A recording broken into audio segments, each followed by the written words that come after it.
Sometimes a question doesn't arrive as a question at all. It arrives as discomfort, a quiet irritation with surface answers, a sense that explanations, even beautiful ones, stop satisfying something deeper. I notice this when the mind keeps returning to the same thought, not because it's unresolved, but because it feels misdirected, as if I've been asking the wrong thing altogether.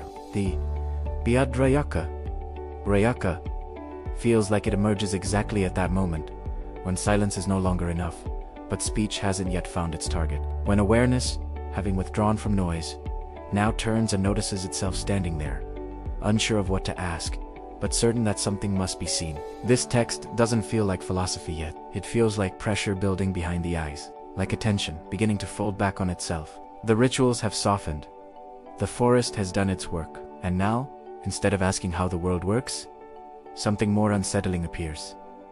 Who is it that has been watching all of this? Not rhetorically, not poetically, almost awkwardly. I might be wrong, but it feels like the mind here loses its confidence in its own position.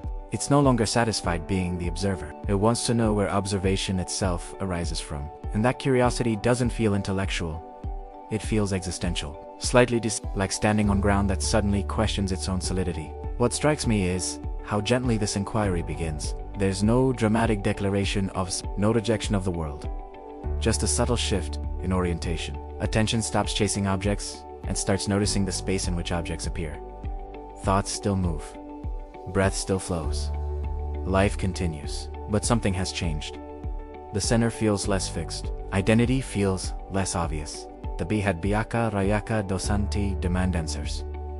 It creates conditions where the usual answers begin to dissolve on their own. And in that dissolution, a different kind of seeing becomes possible. One that doesn't add knowledge, but removes assumptions. I notice how uncomfortable that removal can be. The mind wants to land somewhere, to claim something, to say, this is it.